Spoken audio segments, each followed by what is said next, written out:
သာသနာတော်နှစ်2553ခုနှစ်ပရောမြို့နယ်ကိုင်းတန်လန်ဗုဒ္ဓဝါလုကစေတီတော်အားဥထိပ်ပန်းဆင်လျက်ဒုတိယအကြိမ်မြောက်ကိုင်းတန်လန်မိသားစုတန်ခါဒါနဆောင်းလောင်းအဖွဲ့၏အနိုင်မဲ့အလှဓမ္မပူဇာအထူးတရားဝဲ၌ဟောကြားအပ်သောစိတ်ဤထွက်ပေါက်များတရားဒေသနာတော်ဒီကနေ့ညဓမ္မသဘင်ခန္ဓာကိုရှင်ဘုန်းတော်သခင်ရှင်တော်မြတ်ဘုရားဤမဟာကရုဏာဂုဏ်ကိုအာယုပြုကာတိကျူဖွဲ့ဆိုအပ်သောဝန္ဒနာပနာမအာသီတဂါထာကိုရဆိုပူဇော်ခြင်းဖြင့်စတင်ကြရအောင်ယောကပကောတိဟိပိယပမေယံကာလံကရွန်တောတိဒုက္ခရာနိခေရံကတောလောကဟိတယာနာထောနမောမဟာကာရုဏိကသတတ္တယောနာထောဝိနိယမြာစွာတတ္တဝါဤချမ်းသာစီးပွားလိုလားတောင်းတဂုံပေါင်းခါသဖြင့်နာထပညာခြင်းရှင်တော်မြတ်ဖရာသည်ကပ္ပကောတိဟိပိဂရေကဘာအရေးအတွက်သင်္ချာတို့ဖြင့်တော်လဲအဘယ်မေယံရေအတွက်တိုင်းတာဖော်ပြခြင်းငါမစွမ်းနိုင်ပါသောကာလံလေးအသင်ချေသိနေကဘာရှိကြသောကာလပတ်လုံးလောကဣဒယတတ္တလောကဤအကျိုးစီးပွားအလို့ငါအတိဒုက္ခရဏိဩဇာတဲ့ခြေလက်အင်္ဂါမေတ္တာကြီးမှသမိသာနှင့်တထာဇနီစွန်ခြင်းကြီးဟုကျတိထဝဲငါးသွဲအစုအလုံးခဲရင်သောအမှုတို့ကိုကရွန်တော်ဖျားဖြစ်ရန်ဤတန်ကြိုးကုတ်အာထုတ်တော်မူရသည်ဖြစ်ဖြစ်ခေရန်လက်ချေမျက်လုံးအသက်ဆုံးလည်းနှလုံးစိတ်ဝံကိုရောဤပင်မခြင်းတို့ကတောဘဝဒါနကျိန်ဖန်များစွာရောက်တော်မူခဲ့ရရှာလေပြီမဟာကရုဏီကတတတ္တဝါများယဝေသားကဲ့သို့တနာချစ်ခင်မဟာကရုဏာရှင်ဖြစ်တော်မူသောဒါသနာထသဝိနည်းများစွာတတ္တဝါဤချမ်းသာစီးပွားလိုလားတောင်းတဂုံပေါင်းခါသဖြင့်နာထမြညာထိုရှင်တော်မြတ်ဖရာအားနမောယုတိပြောင်းပြောပံကိုလျော်၍ကရောယုကျိုးရှိခိုးခြင်းသည်အထုဘဝတုစင်စစ်မသွေဖြစ်ပါစေတည်း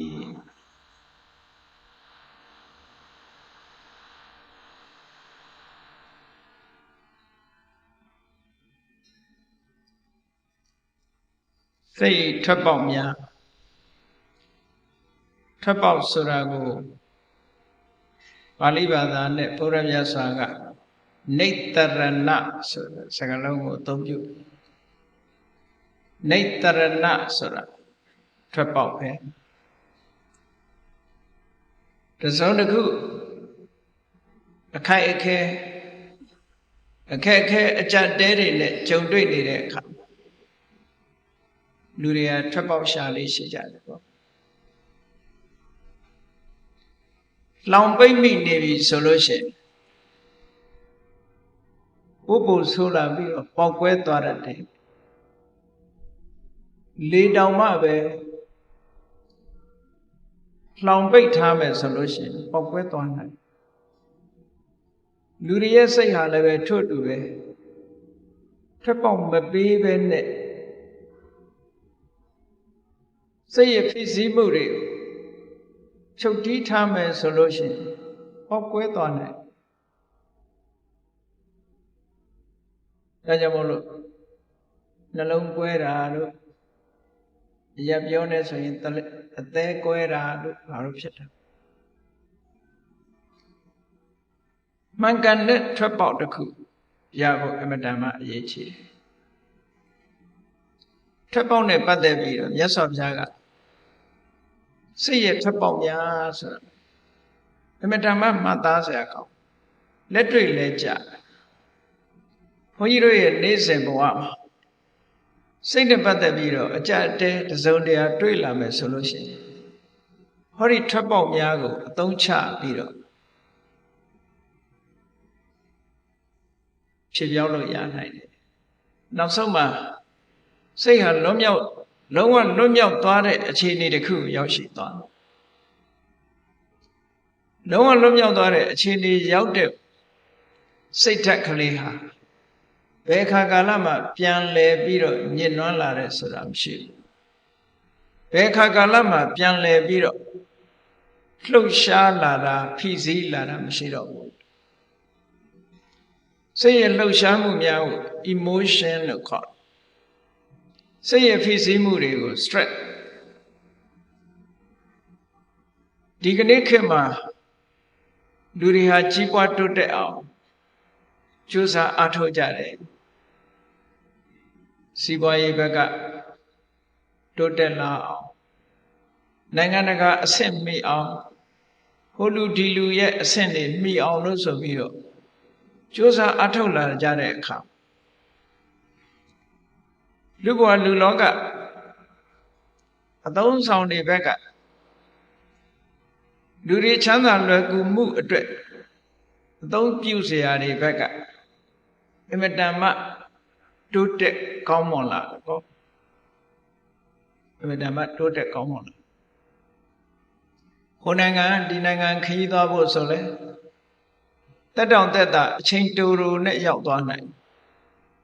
ကိုယ်နိုင်ငံအတွင်းမှာလဲတနေရာသွားမယ်ဆိုလို့ရှိရင်တက်သားအချိန်တူလေးအတွင်းမှာရောက်ရှိသွားနိုင်ဒီလိုစီးပွားရေးဘက်ကလူတွေရဲ့အသုံးဆောင်ဘက်ကတိုးတက်လာပေမဲ့လို့စိတ်ရဲ့ဖိစီးမှုတွေကများလာတယ်ဒါလောက်လွယ်ကူပြီးတော့တိုးတက်နေတဲ့ခေတ်ကြီးထဲမှာစိတ်ချမ်းသာမှုတွေပိုတိုးလာသလားလို့ဆိုရင်စိတ်ချမ်းသာမှုကပိုမတိုးစိတ်ရဲ့ဖိစီးမှုဓာတ်တွေကပိုတိုးလာတယ်အဲ့ဒါဘာကြောင့်လဲလို့ဆိုတာအလေးနဲ့ထားပြီးတော့လေ့လာပြီးတော့ကြည့်တဲ့ဘုရားမြတ်စွာကနိလန်းနေပေးထားတယ်လူတွေရဲ့လိုဘဘယ်တော့မှပြည့်တယ်လို့မရှိပြည့်တယ်မရှိသည့်အတွက်ကြောင့်မပြည့်နိုင်တာကြီးကိုဖြည့်နေမယ်ဆိုလို့ရှိရင်မဆုံးနိုင်တဲ့ခရီးလမ်းကြီးကိုရှောက်နေတာဖြစ်လို့လူတွေရဲ့စိတ်ဓာတ်ဟာလူမြဲလုံးနေမှာပဲအတ္တိတောလောကောတဲ့ဘုရားမြတ်စွာလောကသားတွေဟာဘယ်တော့မှတင်းတိမ်သွားတာမရှိဘူးတဲ့ဘလောက်ပဲဖြည့်ဆည်းပေးမတင်းတိမ်ဘူးကောင်းတဲ့ကောင်းအောင်တိုးတက်တဲ့တိုးတက်အောင်ဒီလိုပဲကြိုးစားနေမှာလောက်ပဲကြိုးစားထိုကဲ့သို့ကြိုးစားလာသည်နှင့်အမျှလူအသုံးဆောင်တွေဘက်ကတိုးတက်လာသည်နဲ့မျှလူတွေရဲ့စိတ်ထဲမှာလည်းပဲစိတ်ဖိစီးမှုဆိုတဲ့ဒဏ်ရာဒဏ်ချက်တွေကလည်းပဲတိုးလာတကဘာလုံးနဲ့ခြုံကြည့်မယ်ဆိုရင်ဒီတိုင်းပဲမြင်ရမယ်ကံကောင်းထောက်မှလို့ဘုရားမြတ်စွာဟောကြားတဲ့တရားဓမ္မတွေကိုနာယူခွင့်ရကြတယ်တရားကိုနှလုံးသွင်းခွင့်ရကြတယ်လက်တွေ့ကျင့်သုံးခွင့်ရကြတဲ့ပုဂ္ဂိုလ်တွေမှာထိုစိတ်ဖြစ်စည်းမှုဓာတ်တွေကိုအတော်အသင့်လျှော့ချနိုင်ကြတော်သင့်လျှော့ချနိုင်တယ်လျှော့ချထားတဲ့ဟာလည်းပဲအမတမမှန်ကန်တဲ့နီးနဲ့လျှော့ချဒီကနေ့ခေတ်မှာစီးပွားရေးဘက်ကတိုးတက်တယ်လို့ဆိုတဲ့နိုင်ငံအချို့မှာဘာတွေလဲတိုးတက်နေသလဲလို့ဆိုလို့ရှိရင် stress လို့ခေါ်တဲ့စိတ်ဖြစ်စည်းမှုတွေတိုးတက်တယ်ဒါကြောင့်မို့ stress ဆိုတဲ့စိတ်ဖြစ်စည်းမှုတွေတိုးတက်လာသည့်အတွက်ကြောင့်ထွက်ပေါက်ရှာတဲ့အနေနဲ့နိလန်းတွေအသုံးချကြတယ်ဘုရားမြတ်စွာဟောကြားတဲ့နိလန်းကိုမတွေးရှိသဖြင့်နိလန်းဖြစ်လို့ဖြစ်ညာသက်တာလို့သက်တာညာဆိုပြီးတော့လောကပညာရှင်တွေက stress ကိုလျှော့ချဖို့ရဤမျိုးမျိုးနဲ့ကြိုးပမ်းလာကြတယ် psychotherapy တို့ဟော psychiatrist တို့ psychotherapist တို့စိတ်ဖြစ်စည်းမှုတွေကိုဤမျိုးမျိုးနဲ့ဖြေဖျောက်ဖို့ကြိုးစားလာကြတယ်မြန်မာနိုင်ငံမှာတဲ့အနောက်နိုင်ငံတွေဥရောပနိုင်ငံတွေမှာ psychotherapist ဆိုအလုပ်နဲ့စိတ်ဖြစ်စည်းမှုကိုလျှော့ချဖို့ကြိုးပမ်းတာပိုများလာ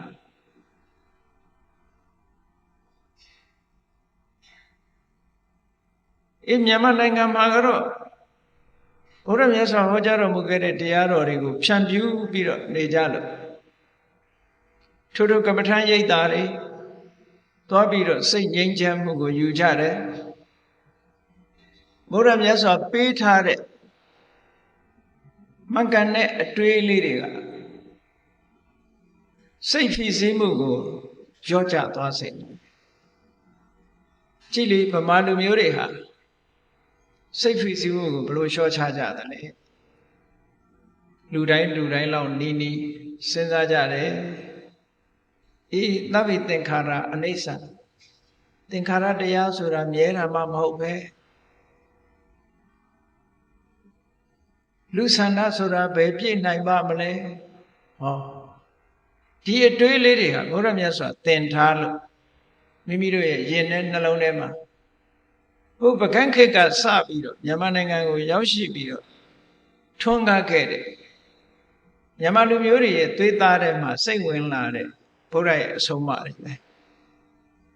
အဲ့ဒီဘုရားရဲ့အဆုံးအမတွေကိုမိဘဆွေမျိုးတွေရဲ့အစဉ်ဆက်ကနေပြီးတော့ဇာဘူးနာဝရှိလာကြတယ်သင်္ခါရဆိုတာမမြဲဘူးဘယ်ရာပဲဖြစ်ဖြစ်ကိုယ်ဆန္ဒအတိုင်းမဖြစ်ဘူးဒါတွေကအနတ္တသဘောတရားတွေပဲဆိုတဲ့အတွေးလေးတွေနဲ့စိတ်ဖြစ်စည်းမှုတွေကိုလျှော့ချတဲ့နည်းလေးတွေရနေကြအဲ့ဒီလိုစိတ်ဖြစ်စည်းမှုတွေကိုလျှော့ချရနေသည့်အတွက်ကြောင့်အထိုက်လျောက်စိတ်ရဲ့ထွက်ပေါက်တွေဆိုတာမြန်မာလူမျိုးတွေကတွေ့ရှိနေကြတယ်ဒါအမတန်ကောင်းတဲ့အခွင့်ကောင်းကြီးတစ်ခုလို့လူတိုင်းကအသိမှတ်ပြုခြင်းမှပြုမှာတချို့နိုင်ငံသားတွေကမြန်မာပြည်လာတယ်လာရင်ကနေအကဲခတ်နိုင်ငံခြားမှာနေစဉ်တုန်းကသို့မဟုတ်ရပ်ဝေးကနေပြီးတော့သူတို့မြန်မာလူမျိုးတွေအကြောင်းတမျိုးမြင်ထားမြန်မာလူမျိုးတွေရဲ့အကြောင်းကိုအဝေးသတင်းအရာတမျိုးမြင်ကြဒီရောက်လာတဲ့အခါမြန်မာလူမျိုးတွေဟာပြုံးရွှင်နဲ့ပျော်ရွှင်မျက်နှာချီလင်းနဲ့နေကြထိုင်ကြပေါ့ပါနေကြထိုင်ကြသွားကြလာကြစားကြတာမြင်တော့သူတို့စိတ်ထဲမှာမဝေခွဲနိုင်ဘူးဒါကြောင့်မြန်မာလူမျိုးတွေရဲ့မျက်နှာတွေဟာရှင်လန်းနေရတယ်လေဘာကြောင့်မြန်မာလူမျိုးတွေရဲ့စိတ်ဓာတ်တွေဟာကြည်လင်အေးမြနေရတယ်လဲဆိုတာအကြောင်းရင်းကိုမသိလို့ရှိရင်သူတို့ဖြေရှင်းနိုင်မှာမဟုတ်ဘူးတကယ်ကတော့ဘုရားမြတ်စွာရဲ့တရားဓမ္မအရေးအောင်မြန်မာလူတွေမျိုးတွေဟာစိတ်ရဲ့ထွက်ပေါက်တွေကိုအထိုက်အလျောက်ရရှိနေကြလို့ပဲလို့ဆိုသေးသေးချာချာစဉ်းစားကြည့်ရင်သိနိုင်ပါတယ်ဒါ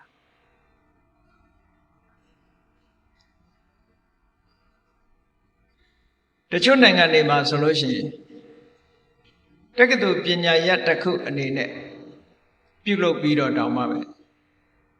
စိတ်ရဖြစ်စည်းမှုဓာတ်တွေကိုရှော့ချမှုဆိုတာပညာရပ်တစ်ခုအနေနဲ့သင်နေကြ အဲ့ဒါကိုဘယ်လိုခေါ်တော့အင်္ဂလိပ်လိုတို့က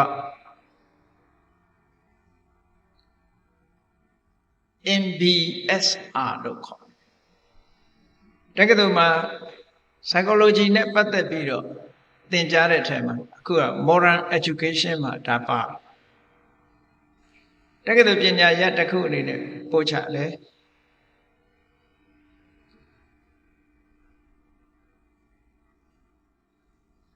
MBSR ဆိုတာ M ဆိုတာ mindfulness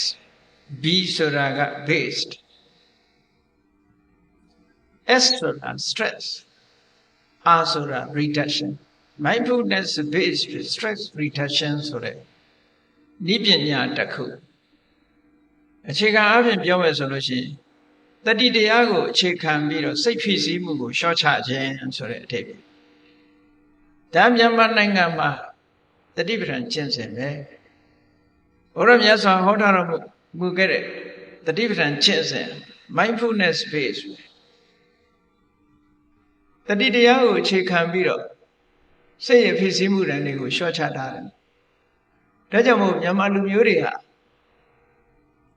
စိတ်ဆင်းရဲမှုတန်ကိုကြာရှည်မခံကြရဘူးထွက်ပေါက်ကလေးတွေရှိတယ်ပေါ့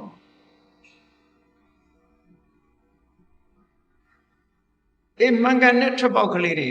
မြတ်စွာဘုရားဟောထားတာရှိတယ်ဆိုင်ရာထွက်ပေါက်ကလေးတွေရှိတယ်အမတန်ကြီးမားတဲ့အဆောက်အဦကြီးတစ်ခုလူတွေအများအပြား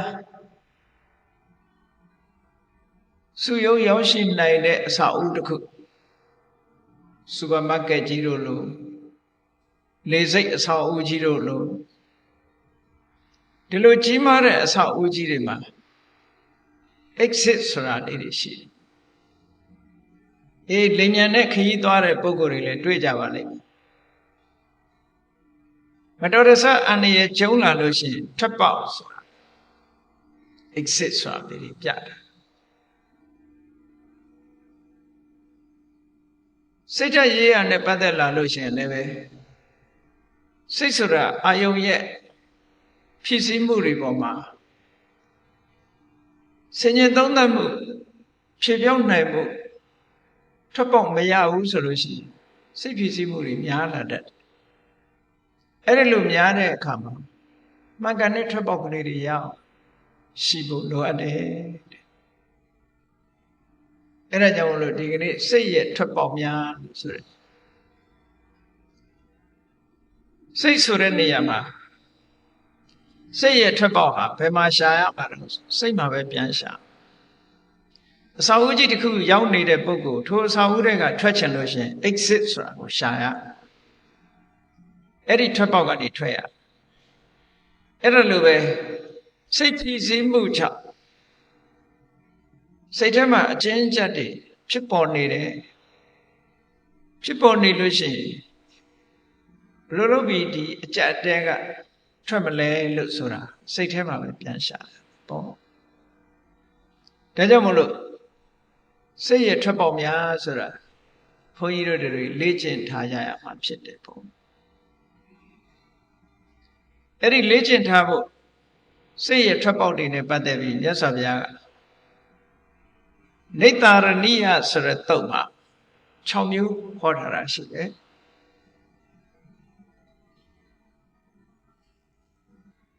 စိတ်ဖြစ်စည်းလာလို့ရှိရင်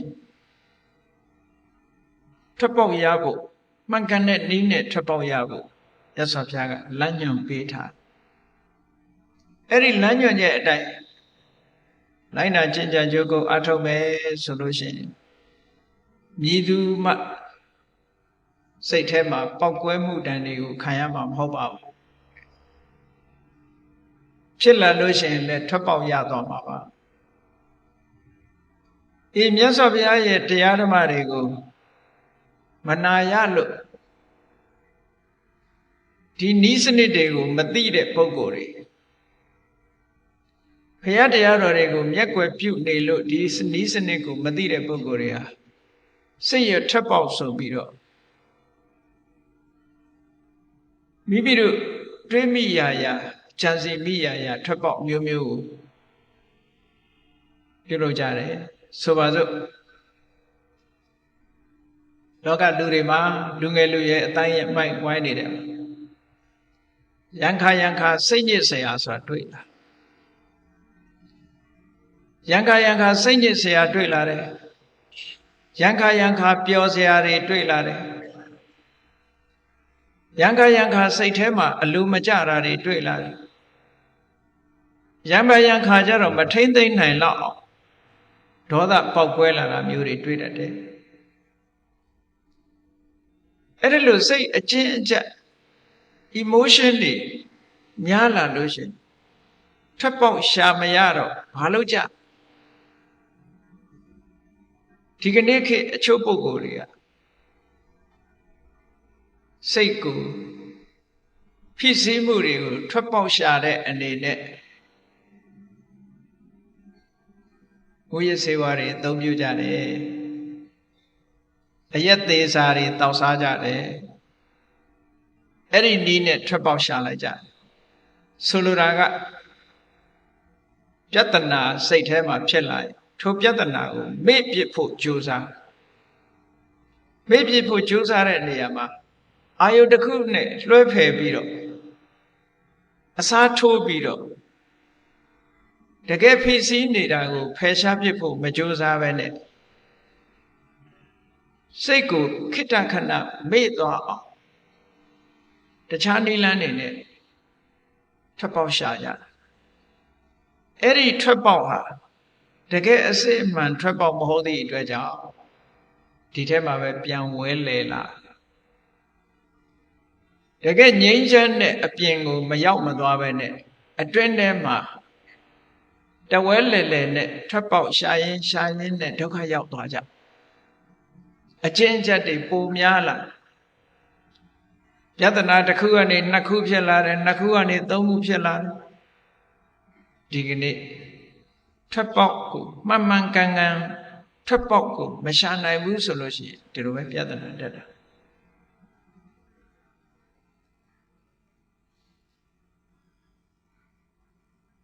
တချို့ကပြောကြတယ်မဟုတ်လားလူတယောက်ကွမ်းစားတတ်တဲ့အလေးချင်းလုံးလို့ကွမ်းဆွဲသွားတယ်ကွမ်းဆွဲသွားတာနဲ့ဘာနဲ့ဖြတ်ရမလဲလို့စဉ်းစားတယ်ထွက်ပေါက်ရှာတာပဲဒါကွမ်းကမဖြတ်နိုင်ဘူးမဖြတ်နိုင်တဲ့အတွက်ကြောင့်ဘာနဲ့အစားထိုးလို့ဆိုဆေးလိမ့်နဲ့အစားထိုးကွမ်းစားတာပြတ်ချင်လို့ဆေးလိမ့်နဲ့အစားထိုးတဲ့အခါကျတော့ကွမ်းလဲဖြတ်လို့မရဘူးနောက်ထပ်ဆေးလိမ့်ဆွဲတာတစ်ခုထပ်ပေါ်လာကွမ်းရောဆေးလိမ့်ရောနှစ်ခုစလုံးဆွဲသွားအဲ့ဒါမျိုးလိုပဲစိတ်ရဲ့ထွက်ပေါက်ကိုအယက်သေးစာတို့မူရစေဝါတို့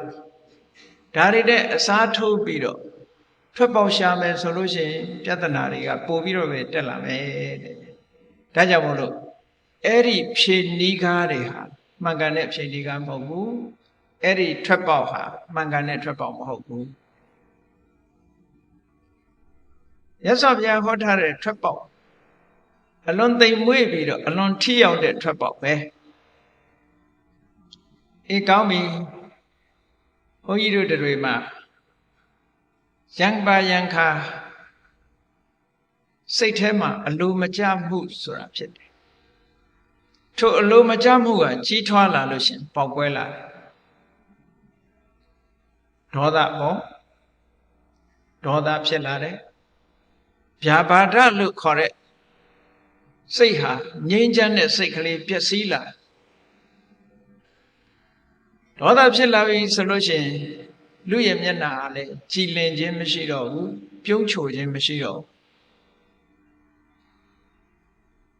မျက်နှာအနေထားမှာပြောင်းလာအဲ့ဒါလို့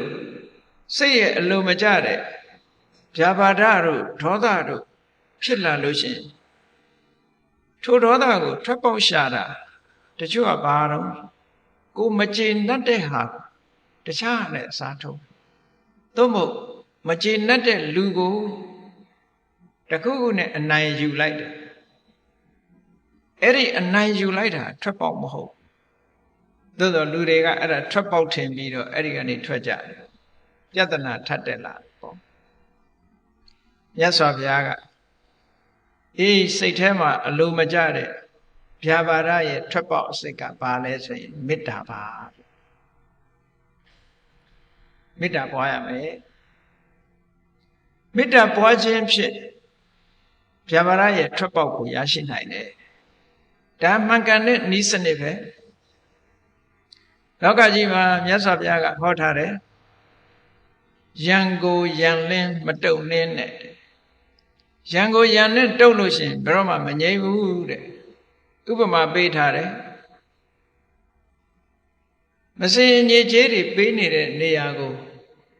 ရေနဲ့သာဆေးလို့ရတယ်ထိုမစင်အညစ်ကြေးနဲ့ဆေးကြောလို့မရဘူး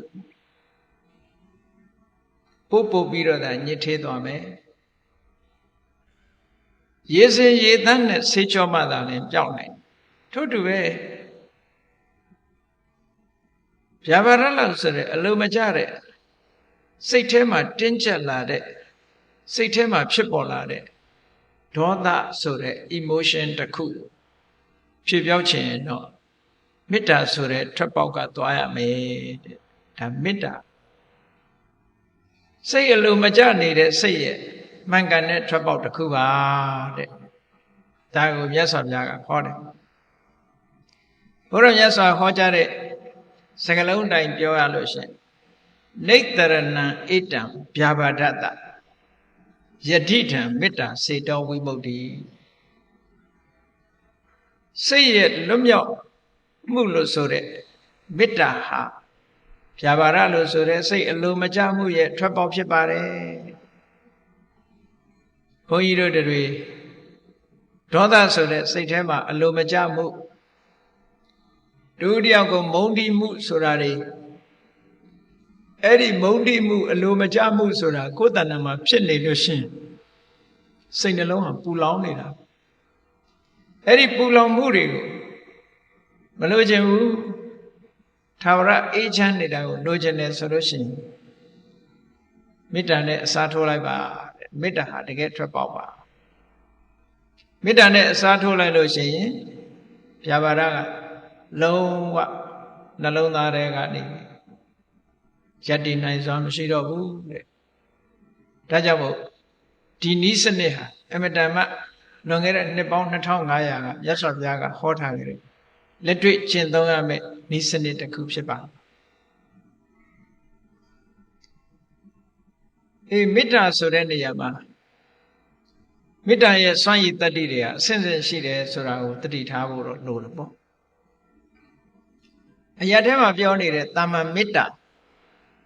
တူမေတ္တာတူမှာဆိုတာအခြေခံမေတ္တာလေးအစစ်နဲ့မကဘူးထိုအခြေခံမေတ္တာလည်းလိုအပ်ပါတယ်ထိုအခြေခံမေတ္တာတဲ့ပို့ပြီးတော့စွမ်းအားထက်တဲ့မေတ္တာဆိုတာလေ့ကျင့်ယူမှရတယ်ပေါ့မလေ့ကျင့်လို့ရှိရင်အာမကောင်းဒါရမှန်တယ်လူခန္ဓာကိုယ်တန်ဆွမ်းဖို့အတွက်ဘာလို့ physical exercise လုပ်ရလဲ physical exercise လုပ်ရတယ်အပြေးသမားတွေပြေးရတယ်ဘောလုံးသမားတွေလေ့ကျင့်ရတယ် physical exercise လုပ်ရဘယ်ဟာပဲဖြစ်ဖြစ်လေ့ကျင့်ခံယူရထို့တူပဲမေတ္တာတွေစွမ်းအားထက်လောက်လေ့ကျင့်ခံယူဖို့လိုတယ်မေတ္တာကိုပြိုးပြီးတဲ့အခါထိုမေတ္တာတွေဟာပို့ပြီးတော့ကိုယ်တဏ္ဍာမှာခိုင်မာတဲ့ခိုင်မာလာအောင်စွမ်းရည်တွေတက်လာအောင်လေ့ကျင့်ပြီးယူဖို့လိုတယ်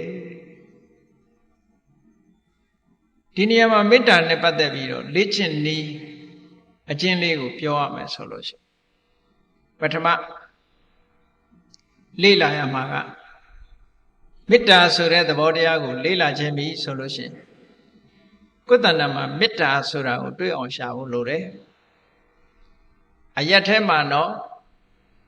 တဏှာရာဂနဲ့ချစ်တဲ့အချစ်ကိုမေတ္တာလို့အရက်ထဲမှာခေါ်နေတယ်အဲ့ဒါနဲ့လုံးဝမတူဘူးအဲ့ဒါနဲ့ရောထွေးသွားတတ်တယ်ဆိုလိုတာကရာဂနဲ့မေတ္တာရာဂနဲ့မေတ္တာဟာဆင်းဆင်းတူတယ်ဒုတိယကိုချစ်ခင်ပြီဆိုလို့ရှိရင်ဖေးပါပေးခြင်းလားမေတ္တာကလည်းတတ္တဝါတွေပေါ်မှာဖေးပါပေးတဲ့သဘောရှိတယ် အားလုံးပေါ်မှာအကျိုးလိုလားတဲ့သဘောရှိတော့သဘောချင်းကနီးနေတယ်နီးနေသည့်အတွက်ကြောင့်မေတ္တာစစ်စစ်ဖြစ်ဖို့ဆိုတာအမှန်တမ်းခရင်တော့မေတ္တာကိုဘာကနေဝင်ပြီးတော့အယောင်ဆောင်တတ်တယ်လဲလို့ဆိုရင်ရာဂကမေတ္တာရောင်ဝင်ပြီးတော့ဆောင်တတ်တယ်လှိစားမှုလို့ခေါ်ဒါကြောင့်မို့နိတ္တိအထက်ကရာဆိုတဲ့ကျမ်းမှာလှည့်စားမှုတွေနဲ့ပတ်သက်ပြီးတော့ရေးထားတာရှိအဲ့ဒါတွေကိုစုစည်းပြီးတော့မြန်မာနိုင်ငံမှာရွှေကျင်ကိုင်းကြီးကိုတည်ထောင်သွားတဲ့မင်းတို့မင်းလက်ထက်ကရွှေကျင်ဆရာတော်ကြီးဆိုတာမန္တလေးတောင်မြောက်ဘက်မှာရွှေကျင်တိုက်တွေရှိတယ်အဲ့ဒီရွှေကျင်ဆရာတော်ကြီးရေးတဲ့စာအုပ်တော်ရှိဝိဇနာဓိပနိ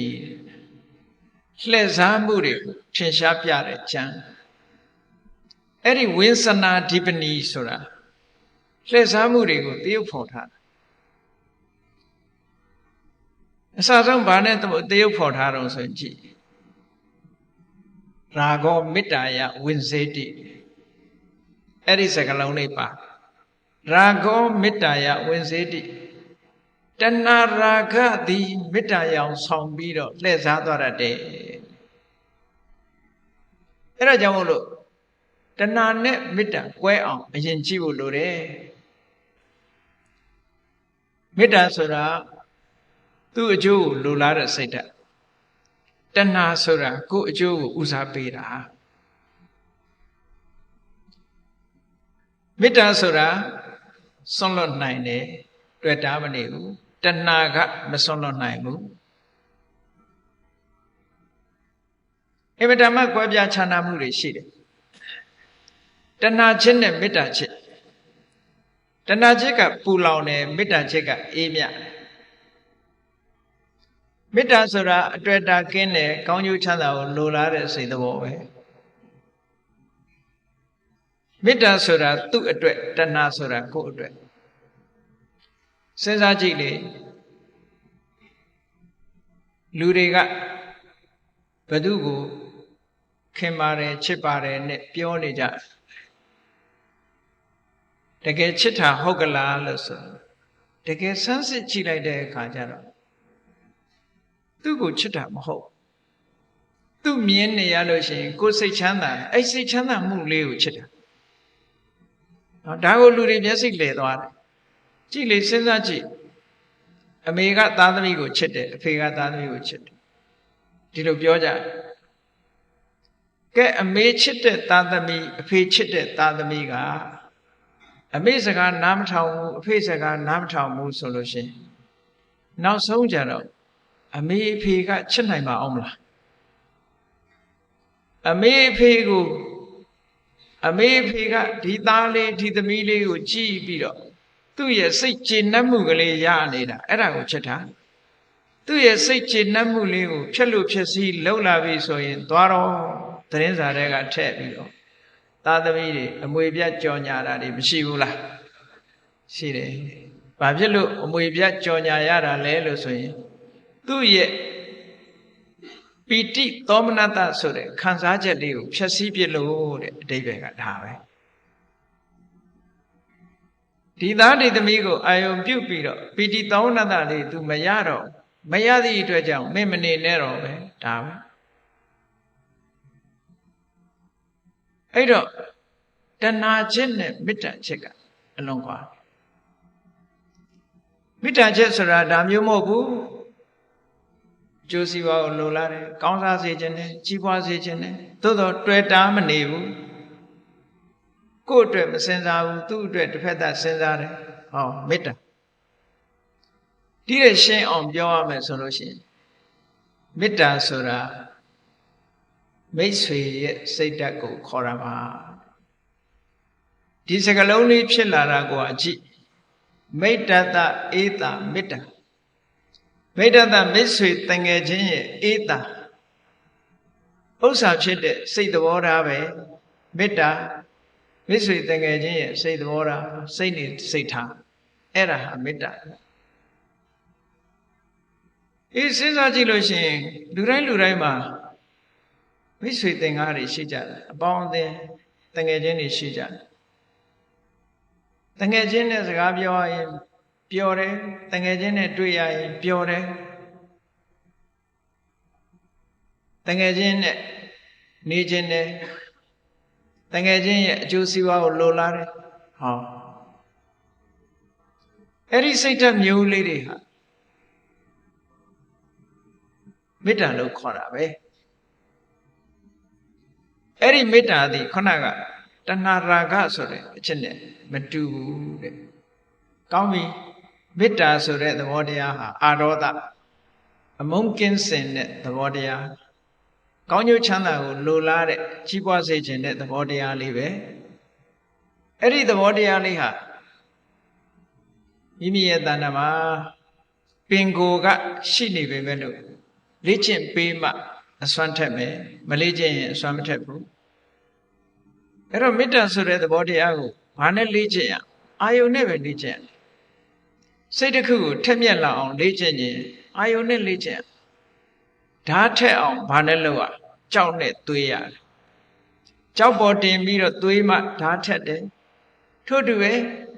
ဒီမေတ္တာစိတ်ဓာတ်လေးဟာခိုင်မာကြီးထွားလာအောင်ဘာနဲ့လုပ်အာယုန်နဲ့လုပ်ပေးရအာယုန်ပေါ်တင်ပြီးတော့လေ့ကျင့်ရမေတ္တာလေ့ကျင့်ခန်းကိုဘုန်းကြီးတို့ဝိသုဒ္ဓိမေကျမ်းကြီးမှာရှင်းရှင်းလင်းလင်းရေးထားတာရှိတယ်မေတ္တာကိုလေ့ကျင့်ခန်းလုပ်တဲ့အနည်းတစ်ခုသာမန်ကုသိုလ်ရာယုံပို့တဲ့မေတ္တာမျိုးမဟုတ်ဘူး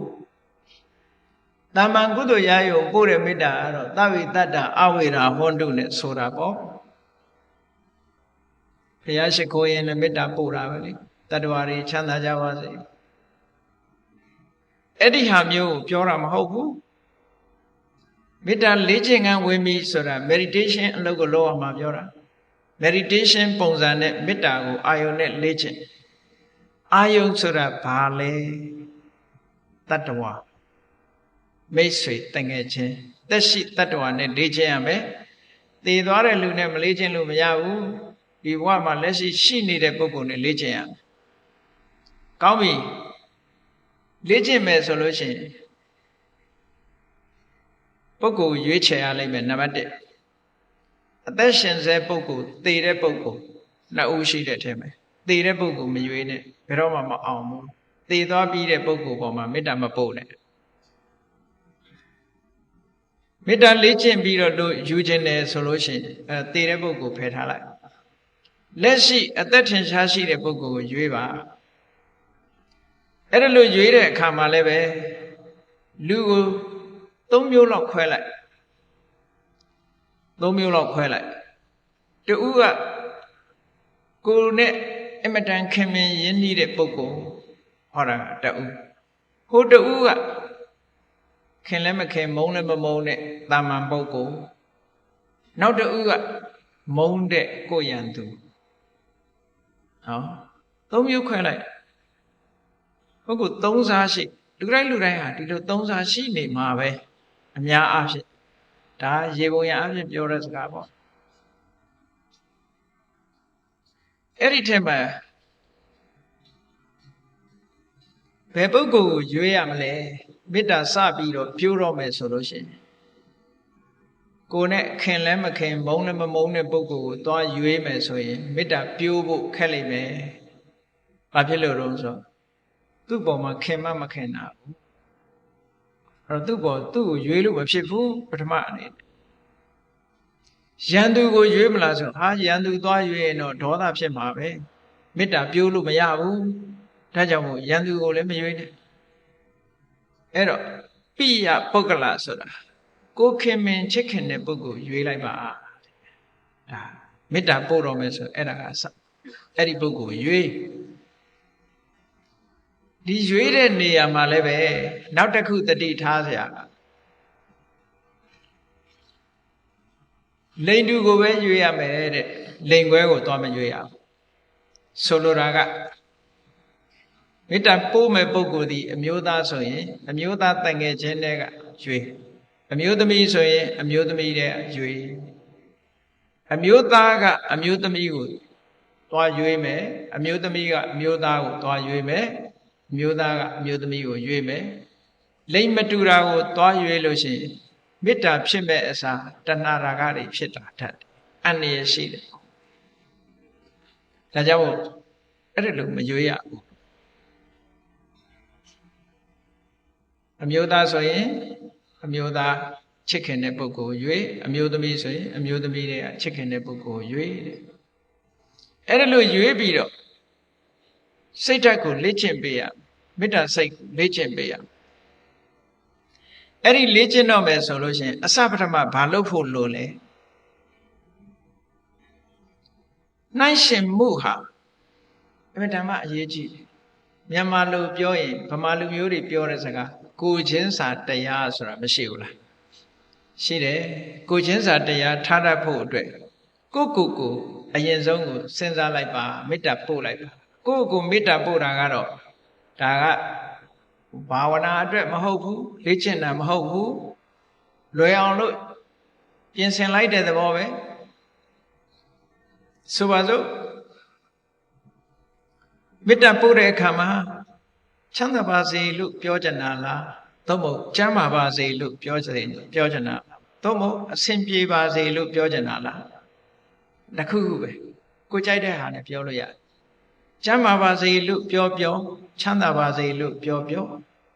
အရာခတ်သိမ်းမှာအဆင်ပြေပါစေလို့ပြောအောင်မြင်ကြီးပွားပါစေလို့ပြောဘာနဲ့ပြောပေါ့အဲ့ဒီအတွေးလေးကိုထိုပုဂ္ဂိုလ်ပေါ်မှာပြောရမယ်ဆိုပါစို့ဘုန်းကြီးတို့တွေယောက်ျားဆိုရင်ယောက်ျားကလေးတန်ငယ်ချင်းမိန်းကလေးဆိုမိန်းကလေးတန်ငယ်ချင်းပေါ့ကိုကိတ္တရာ friend တွေများတယ် girlfriend boyfriend ကိုယ့်အကိုယောက်ျားလေးဆိုယောက်ျားလေးတန်ငယ်ချင်းကိုရွေးမိန်းကလေးဆိုမိန်းကလေးတန်ငယ်ချင်းရွေးပြီးတဲ့အခါကိုတယောက်တည်းနေတဲ့အချိန်လေးမှာထိုပုဂ္ဂိုလ်ရဲ့မျက်နှာစိတ်ထဲမှာပေါ်လာအောင်ပုံဖော်လိုက်ပုံဖော်လို့မရဘူးဆိုရင်ဓာတ်ပုံလေးတစ်ခုတောင်ကိုယ်ရှိမှချပေါ့ဓာတ်ပုံနဲ့ကြည့်ပြီးတော့ပုံဖော်ပေါ့အေးစိတ်ထဲမှာပုံဖော်လို့ရရင်စိတ်ပုံဖော်လိုက်သူ့ရဲ့ပြုံးရွှင်နေတဲ့မျက်နှာကြည်နူးနေတဲ့မျက်နှာလေးကိုကြည့်ပြီးတော့အေးအစင်ထာဝရပြုံးနိုင်ပါစေချမ်းသာပါစေကျမ်းမာပါစေရှင်လန်းပါစေကိုလိုချင်တဲ့စကားလုံးလေးတစ်ခုနဲ့အသုံးချပြီးတော့အဲ့ဒီစိတ်ကလေးထပ်တလဲလဲဖြစ်နေအောင် repetition လုပ်တာခေါ်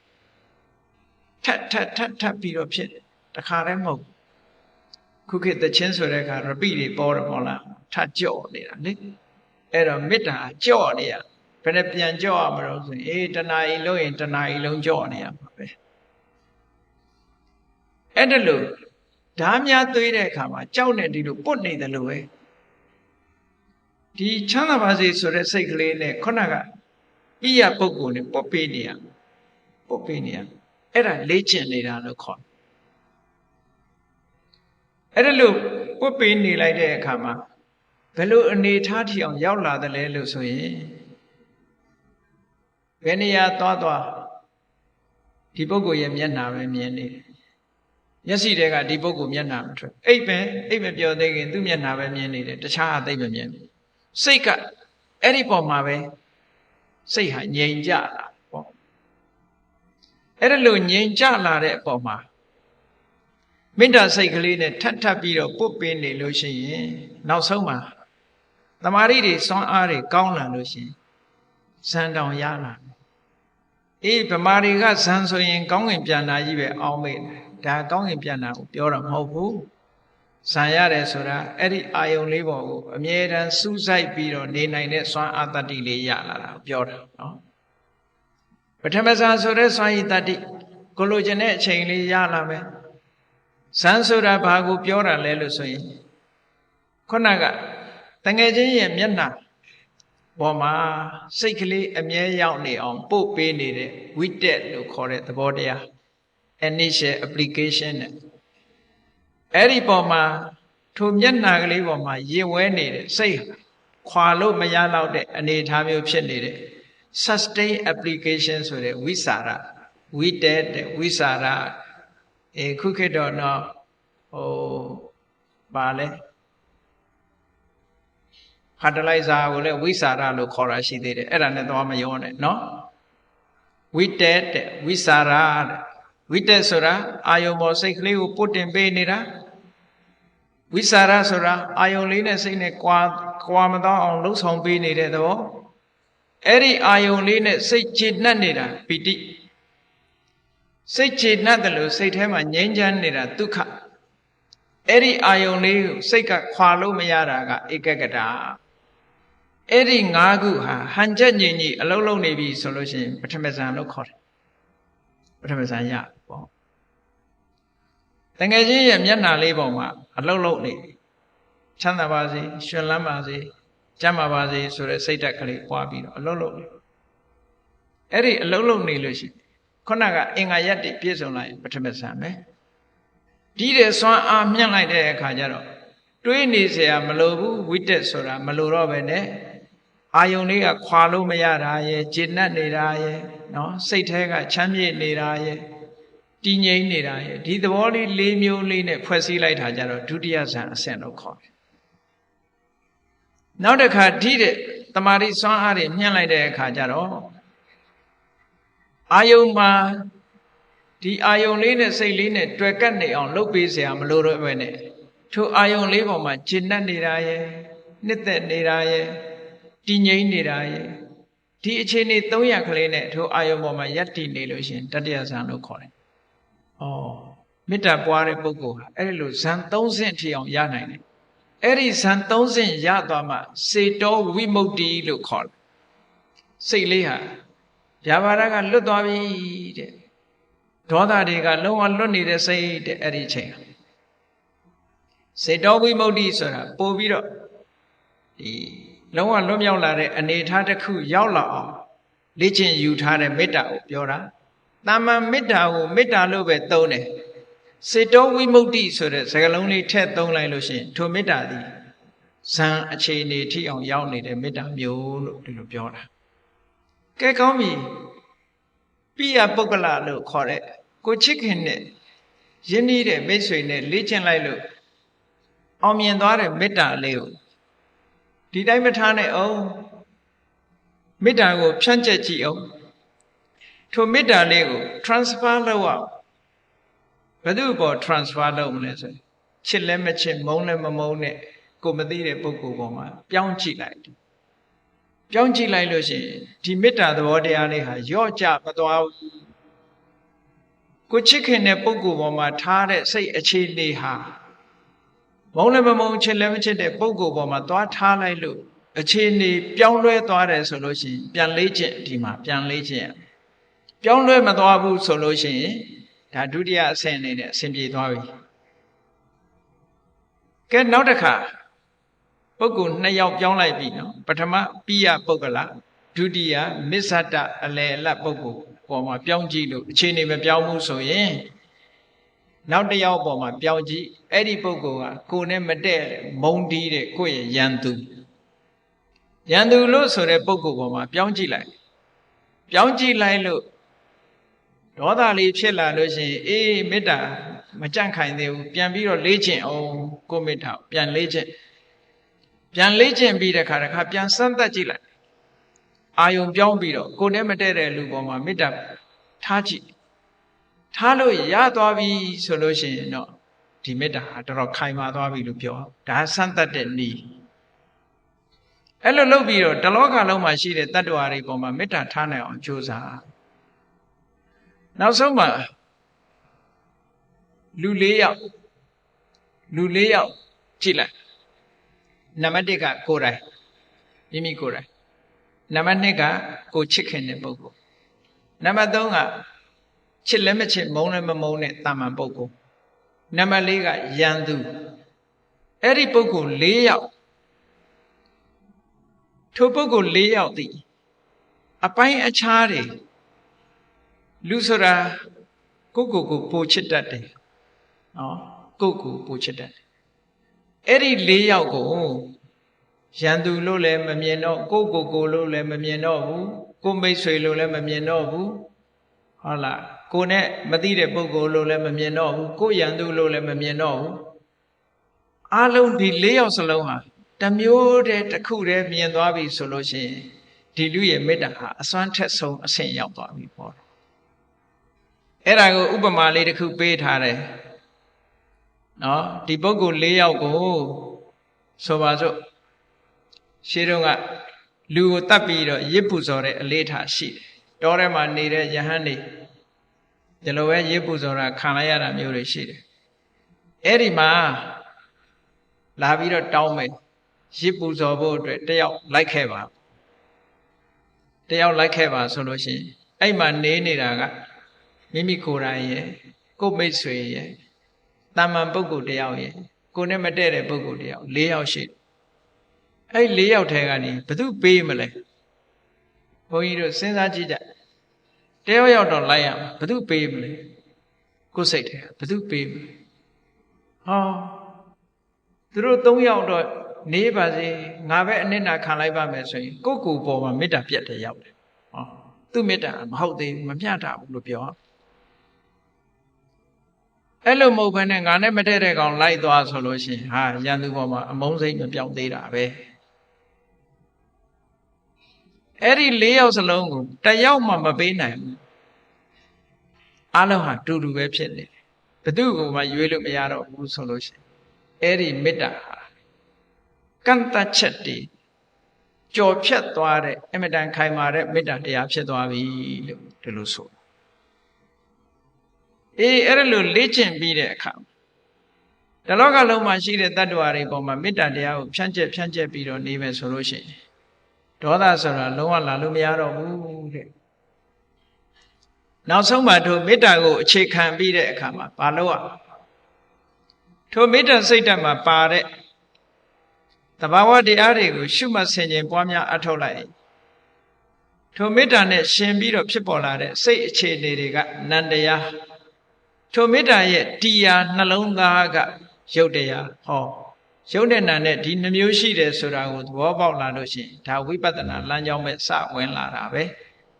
သမထကနေဝိပဿနာပြောင်းတယ်လို့ခေါ်တယ်မေတ္တာစိတ်ဓာတ်ကိုရှုတာဟာနန္တရားကိုရှုတာထိုမေတ္တာစိတ်ဓာတ်ရဲ့တရားမိယာနှလုံးသားရုပ်တရားတွေကိုရှုတာကရုပ်ကိုရှုတာဟောရုပ်နဲ့နာနဲ့ကွဲသွားပြီဆိုရင်နာမရူပပရိစ္ဆေဒညာအဲ့ဒီယုံနာနှစ်ခုကွဲသွားပြီးတဲ့အခါဒီယုတ်ထီနံတွေဟာဘာကြောင့်ဖြစ်တာတုံးလို့အကြောင်းတရားကိုလေ့လာသုံးသပ်နိုင်တဲ့အသိဉာဏ်တစ်မျိုးထပ်ဆင့်ရလာပြီဆိုရင်ပစ္စယပရိက္ခဉာဏ်အဲ့ဒီဉာဏ်နှမျိုးကိုအခြေခံပြီးတော့ဒီယုံနာဓမ္မသင်္ခါရတွေနဲ့အသိဉာဏ်လေးနဲ့ဆက်ပြီးတော့အလုံးလုံးသွားတဲ့အခါမှာမမြဲတဲ့သဘောတွေတွေ့လာတယ်ဖြစ်ပြီးပြတ်သွားတဲ့သဘောတွေတွေ့တယ်ဖြစ်ပြမှုတွေကအမြဲတမ်းနှိမ့်ဆက်နေတဲ့ဒုက္ခသဘောတွေတွေ့လာတယ်မဖြစ်ရအောင်မပြတ်ရအောင်ကိုယ်မှာစွမ်းရင်တတ္တိတွေမရှိဘူးဆိုတာသိလာတဲ့ကိုယ်ဆန္ဒအတိုင်းမဖြစ်ဘူးဆိုတာသိလာတဲ့အနတ္တသဘောတွေပေါ်လာတယ်အဲ့ဒါလို့မေတ္တာနဲ့ပတ်သက်ပြီးတော့ယုတ်တရားနံတရားတွေပေါ်မှာအနိစ္စလို့လည်းရှုနိုင်လာတယ်ဒုက္ခလို့ရှုနိုင်လာတယ်အနတ္တလို့ရှုနိုင်လာတယ်သမထနာဉာဏ်အဲ့ဒီကနေပြီးတော့ဆက်လက်ပြီးဖြစ်တာပြက်တာလေးကြီးပဲအာယုံစိုက်မိလာတဲ့အခါကျတော့ဥရိယဗျာဉာဏ်ထိုဥရိယဗျာဉာဏ်ကနေပြီးတော့ရင့်တန်လာတဲ့အခါကျတော့ဖြစ်တာဆိုတာကိုတည်ပြီးတော့အာယုံမပြုတ်နိုင်တော့ဘူးပြက်နေတာတွေကဉာဏ်လုံးအားရှိသည့်အတွက်ကြောင့်အပြက်ဖဲမြင်နေတာမျိုးကြတော့ဘေငါဉာဏ်လို့ခေါ်တယ်အဲ့ဒါလို့ပြက်တာတွေကြီးမြင်နေသည့်အတွက်ကြောင့်စိတ်ထဲမှာဘာပေါ်လာတယ်ဉာဏ်ထဲမှာဘာပေါ်လာတာဟာပြက်နေတာဟာကြောက်เสียကြီးပါလားလို့ကြောက်เสียကြီးပါလားလို့တွေးလာတာအဲ့ဒါဘယညာလို့ခေါ်တယ်ကြောက်เสียလို့မြင်လာတဲ့အခါကျတော့ဖြစ်ပြမှုတွေကနှိမ့်ဆက်လို့စိတ်ပြက်เสียညှင်းငွေเสียကြီးပါလားအပြစ်တွေကိုမြင်လာတယ်ပြက်နေတဲ့အရာကြီးဟာတွေ့တာเสียမကောင်းဘူးလို့အပြစ်တွေကိုမြင်လာရင်အာဒိနဝညာအပြစ်တွေမြင်လာတဲ့အခါကျတော့မလိုချင်တော့ဘူးညှင်းငွေလာ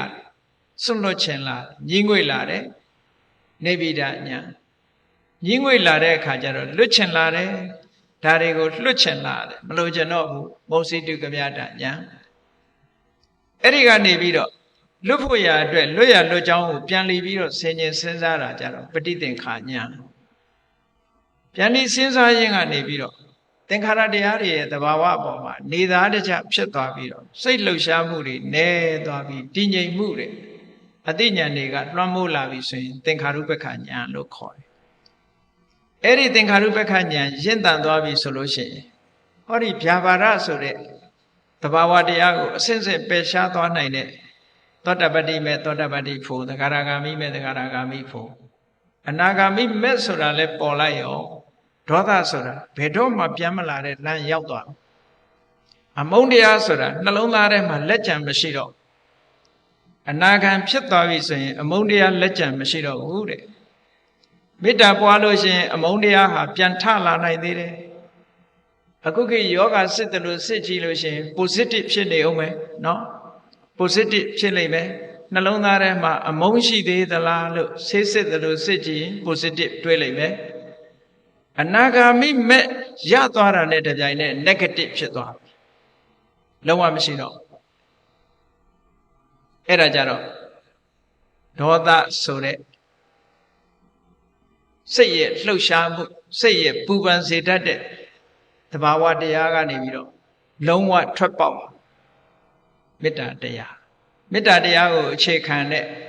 အနာဂါမိမဲ့ညာအနာဂါမိဖို့ညာဟာဒေါသရဲ့လုံးဝထွက်ပေါက်ဖြစ်ပါတယ်။ဒေါသဆိုတာလာခြင်းလို့မလာတော့ဘယ်တော့မှဒေါသဆိုတဲ့သဘာဝတရားဟာမိမိတဏ္ဍာမှာဖြစ်လာမှာမဟုတ်ဘူး။အစဉ်ထာဝရငြိမ်းချမ်းတဲ့အနေတစ်ခုရရှိသွားနိုင်တယ်။ဒါကြောင့်မို့မြတ်စွာဘုရားကဟောတယ်ယတိတံမေတ္တာစေတောဝိမု ക്തി စိတ်ရဲ့လွတ်မြောက်မှုလို့ဆိုတဲ့ဒီမေတ္တာတရားဟာတဲ့ဗျာပါဒတ္တစိတ်ထဲမှာအလိုမကျနေတဲ့ဒေါသရဲ့နိတ္တရဏံထွက်ပေါက်ပါပဲဒီနည်းနဲ့သာလင်စစ်မှန်တဲ့ထွက်ပေါက်ကိုရနိုင်တယ်နောက်ဆုံးဒေါသဆိုတာဘလို့မှစိတ်ဆိုးအောင်လုပ်လဲစိတ်ဟာဘယ်တော့မှဆိုးလာတာမရှိတော့ဘူးဘုန်းကြီးတို့တွေစဉ်းစားကြည့်ဗျာပါဒဆိုတဲ့ဒေါသလူတိုင်းဖြစ်ဖူးကြတယ်ဖြစ်တဲ့အချိန်မှာဘလို့ခံစားရတယ်လဲစိတ်တည်ငြိမ်နေမှုတွေလုံးဝပျက်စီးသွားတယ်နှလုံးခုန်မှုတွေပြင်းထန်လာတယ်မျက်နှာတွေနီရဲလာတယ်သွေးခုန်မှုတွေပြောင်းလဲလာတယ်နှလုံးကနေလှုပ်ဆော်လာသည့်အတွက်ကြောင့်ဘာဖြစ်လဲနှုတ်ခမ်းကအတန်ကမဟုတ်တဲ့အတန်တွေမဟုတ်တဲ့စကားတွေပြောလာတယ်လက်ကလည်းပဲအန္တရာယ်ပြုမဲ့အမှုမျိုးတွေဖြစ်လာတယ်ဟောဒေါသရဲ့ဆွမ်းဆောင်မှုတွေပဲအဲ့ဒါလို့ဒေါသဆိုတဲ့အမုန်းတရားဟာနှလုံးသားထဲမှာလုံးဝမကြံအောင်ဖြည့်ရှင်းပြစ်လိုက်နိုင်တယ်ဒါထွက်ပေါက်အစ်စ်ပေါ့ဒါကိုဆိုလိုတယ်မြတ်စွာဘုရားအေးထို့တူပဲနောက်ထပ်ထွက်ပေါက်တစ်ခုကဘာလဲ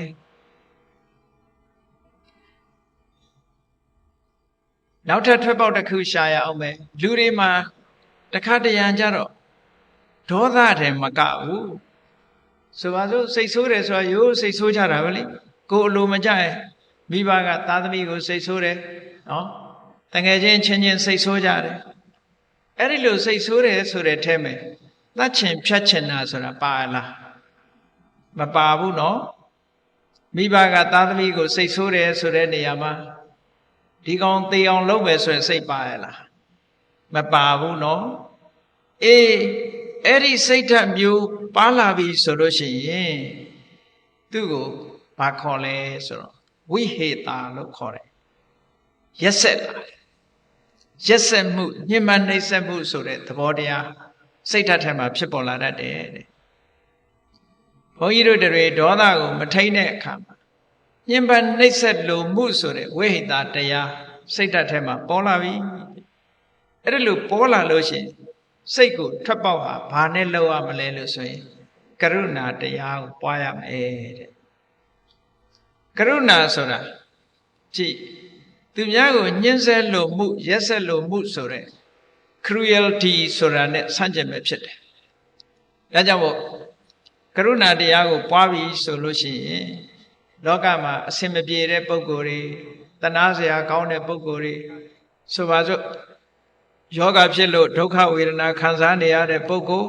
စီးပွားရေးအဆင်မပြေလို့စိတ်ညစ်နေတဲ့ပုဂ္ဂိုလ်စားစရာတောက်စရာမရှိလို့ဒုက္ခရောက်နေတဲ့ပုဂ္ဂိုလ်နေစရာမရှိလို့အတိဒုက္ခရောက်နေတဲ့ပုဂ္ဂိုလ်လောကမှာအဆင်မပြေတဲ့ဒုက္ခရောက်နေတဲ့ပုဂ္ဂိုလ်တွေဟာဒါတနာစရာပုဂ္ဂိုလ်ပဲအဲ့ဒါလို့တနာစရာပုဂ္ဂိုလ်ကိုရွေးချယ်ပြီးတော့ဒုက္ခမုတ်ဆန္တုအခြေအနေဆိုးတွေကသူလွတ်မြောက်ပါစေမကောင်းတဲ့အခြေအနေတွေဆင်းရဲဒုက္ခတွေကလွတ်မြောက်ပါစေဆိုတဲ့စိတ်ဓာတ်ကလေးနဲ့အဲ့ဒါလို့ဒုက္ခရောက်နေတဲ့ပုဂ္ဂိုလ်နဲ့ဒီစိတ်ကိုလေ့ကျင့်ယူရမယ်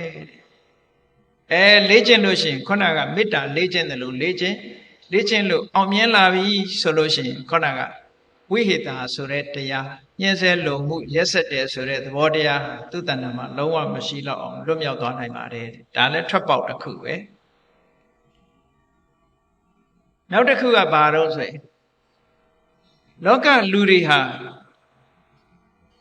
ကိုယ်နဲ့ပြိုင်ဘက်ဖြစ်စေကိုယ်အိမ်နီးနာချင်းဖြစ်စေကိုယ်အတိတဲကဖြစ်စေမတိတဲ့ပုဂ္ဂိုလ်ပဲဖြစ်စေကြီးပွားတိုးတက်ပြီးတော့ကိုယ့်ရဲ့တာသွားလို့ရှိရင်ဝမ်းသာနိုင်ခဲ့တဲ့ပေါ့ဝမ်းမသာကြဘူးဝမ်းမသာနိုင်တာဘာကြောင့်ဝမ်းမသာတာတော့ဆိုရင်အိတ်သာလို့ခေါ်တဲ့ jealousy ကြောင့်ဝမ်းမသာတာအဲ့ဒီ jealousy ဆိုတဲ့သဘောတရားဟာသူတစ်ပါးအောင်မြင်မှုနဲ့ပတ်သက်ပြီးစိတ်ထဲမှာပျော်မွေ့မှုမရှိဘူးပျော်မွေ့မှုမရှိဘူးအဲ့ဒါလဲစိတ်ရဲ့ emotion တစ်ခုပဲအဲ့ဒါဖြစ်လာပြီဆိုလို့ရှိရင် jealousy တွေဖြစ်တယ်ထို jealousy တွေလွှမ်းမိုးလာတဲ့ပုဂ္ဂိုလ်တယောက်သူများကိုတော့အန္တရာယ်ပြုတတ်တယ်တခါတော့ကကြားဘူးပါလိမ့်မယ်အမေရိကန်နိုင်ငံမှာအမျိုးသမီးချန်ပီယံတွေကစကိတ်စီးတဲ့မျိုးသမီးချန်ပီယံဒီအားကစားမှာသူကထူးချွန်လို့တရဖူဆောင်းထားတဲ့ပုဂ္ဂိုလ်နောက်ထပ်အမျိုးသမီးအားကစားတစ်ယောက်ပေါ်လာတယ်စကိတ်စီးပြိုင်ပွဲသူနဲ့ရှင်ပြိုင်လာလိုက်သူ့ရဲ့ဆုကိုလူတော့မယ်သူ့နေရာကိုယူတော့မယ်ဆိုတာမခံနိုင်ဘူးမကြည့်နိုင်ဘူးဒါကြောင့်မို့လူဆိုးကိုပတ်စံပေးပြီးငှားပြီးအဲ့ဒီအမျိုးသမီးခြေထောက်ကိုရိုက်ချိုးခိုင်းတယ်ဒါလောကမှာတကယ်ဖြစ်ခဲ့တယ် true story တကယ်အစစ်မှန်ဖြစ်ခဲ့အဲ့ဒါမျိုးကဘာကြောင့်ဖြစ်တာတော့ဆိုလို့ရှိရင် jealousy ခေါ်တယ်ပေါ့အဲ့ဒါလို့ jealousy ဖြစ်လာတာကောင်းလားဆိုကောင်းလွန်ဆိုးတယ်သူများရဲ့အောင်မြင်မှုနဲ့ပတ်သက်ပြီးတော့မခံနိုင်တဲ့သဘောအဲ့ဒီမခံနိုင်တဲ့ emotion stress လို့ခေါ်တဲ့စိတ်ရဲ့ဖြစ်စည်းမှုပေါ်လာလို့ရှိရင်ဘာနဲ့ထွက်ပေါက်ရှာရမလဲလို့ဆိုရင်မုဒိတာဆိုတာဝမ်းသာနိုင်အောင်ကြိုးစားရမယ်မုဒိတာတရားပွားများခြင်းဖြင့်ထွက်ပေါက်ရှာရမယ်မုဒိတာတရားပွားများခြင်းလို့ရှိရင်အောင်မြင်ကြီးပွားနေတဲ့ပုဂ္ဂိုလ်တွေကိုကြည့်ပြီးယထာလတ္ထတံပတ္တိတောမာဝိခိသန္တုရထားတဲ့စိစိတ်အခြေအနေတွေကအောင်မြင်မှုတွေကနေဘယ်တော့မှဆုတ်ယုတ်မသွားပါစေနဲ့ထာဝရပျော်နိုင်ကြပါစေထာဝရရွှင်နိုင်ကြပါစေရရှိထားတဲ့အခြေအနေကောင်းတွေကဆုတ်ယုတ်ပျက်စီးမသွားကြပါစေနဲ့အဲ့ဒီပုဂ္ဂိုလ်နဲ့ပတ်သက်ပြီးဒီစိတ်ဓာတ်လေးကိုလေ့ကျင့်ပေးရမယ်လေ့ကျင့်ပေးလို့ရှိရင်ခုနပြောတဲ့သူများစိစိတ်နဲ့ပတ်သက်ပြီးတော့အကောင်းမပြောနိုင်တဲ့အရတိဆိုတဲ့မပျော်မွေ့တဲ့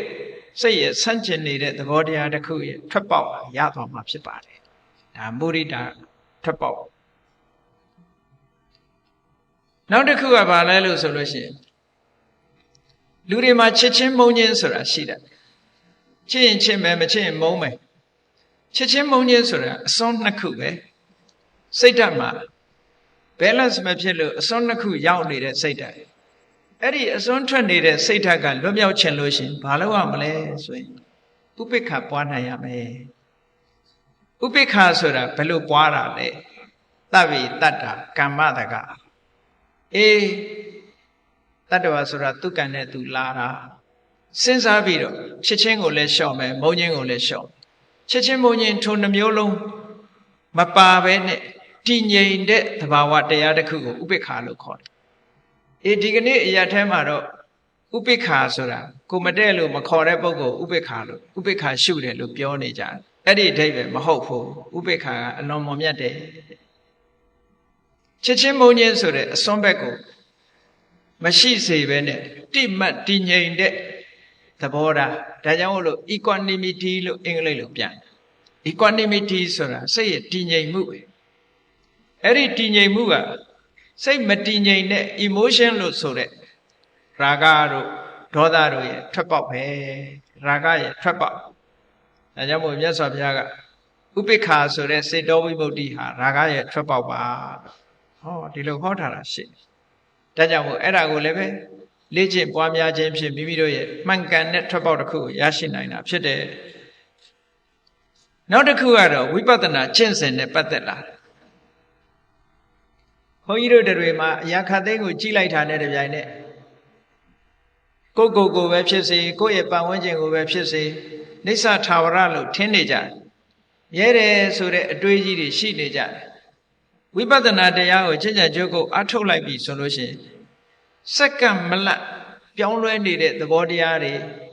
ပြောင်းလဲပျက်စီးနေတဲ့အရာတွေကိုတွေ့မြင်လာပြီဆိုလို့ရှိရင်ခုနမြဲတယ်ဆိုတဲ့အတွေးတွေကိုရှော့ချနိုင်သွားတယ်ပေါ့အဲ့ဒီမြဲတယ်ဆိုတဲ့ဟာကိုနေဆနမိတ်မြဲတယ်လို့ယူဆနိုင်တဲ့အရေးအယောင်ဟာတခုမှမရှိဘူးဝိပဿနာဉာဏ်ရင့်တန်လာတဲ့ဘလဝဝိပဿနာအားကောင်းတဲ့ဝိပဿနာတရားတစ်ခုဟာခုနတုန်းကမြဲတယ်လို့ထင်တဲ့အရေးအယောင်တွေကိုထင်မြင်ယူဆနေတဲ့စိတ်ရဲ့ထွက်ပေါက်တစ်ခုပဲဝိပဿနာတရားကိုကျင့်ကြံကြိုးကိုအထုတ်ခြင်းဖြင့်မြဲတယ်ဆိုတဲ့အရေးအယောင်တွေကိုဖယ်ရှားပြစ်နိုင်ပြီးတော့စင်ထာဝရမမြဲဘူးဆိုတဲ့အမှန်အကန်ကိုမြင်လာနိုင်ပါတယ်ဒါကအလွန်အဆင့်မြင့်တဲ့ထွက်ပေါက်တစ်ခုပါအဲ့ဒီထွက်ပေါက်ရထားပြီဆိုလို့ရှိရင်တောကဆိုတာနည်းသွားမယ်တွေ့တာမှုတွေဆိုတာရှော့ချနိုင်လာမယ်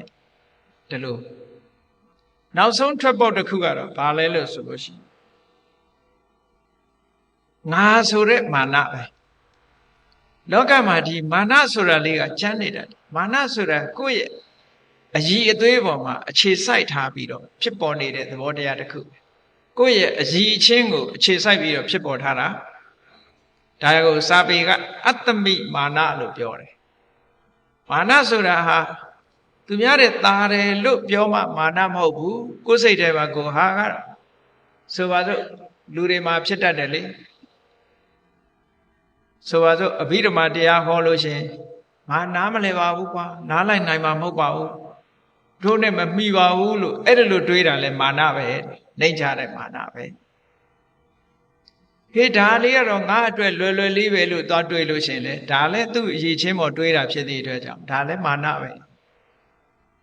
အဲ့ဒီလိုမာနမျိုးတွေဟာတရားဓုတရားမြတ်ရဖို့ရအတွက်ကြတော့အဟံတာတစ်ခုဖြစ်တယ်ပေါ့ဒါကြောင့်မို့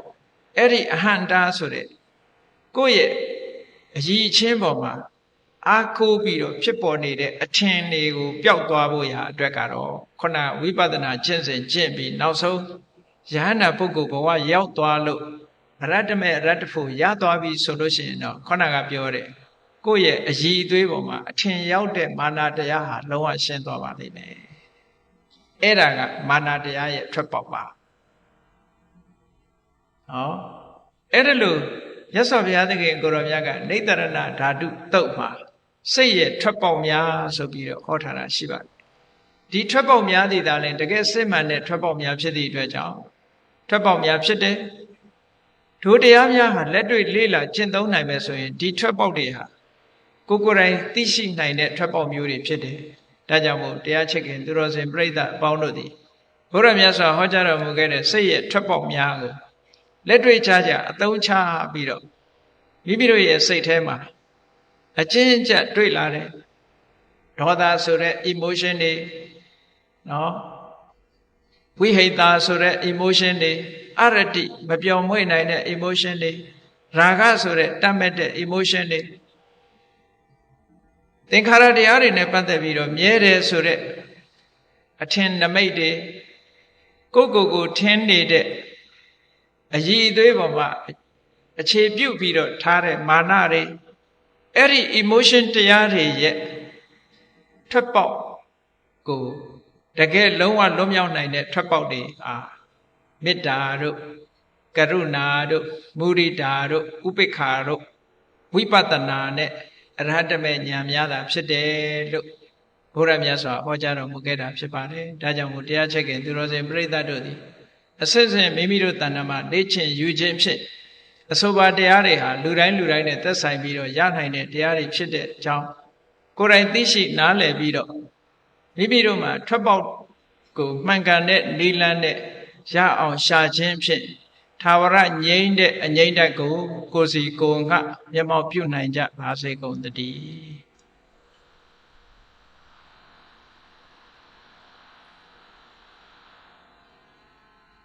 ကဲမေတ္တာပို့ရတတ္တဝါများစွာဘေးရန်ကွာချမ်းသာကြပါစေတတ္တဝါများစွာဘေးရန်ကွာချမ်းသာကြပါစေ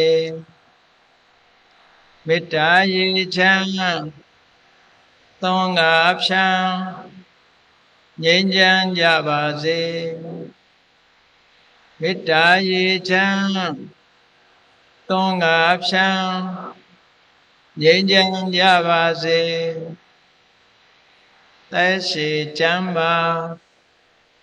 စိတ်ချမ်းသာတို့ရဆန္ဒပြည့်ပါစေ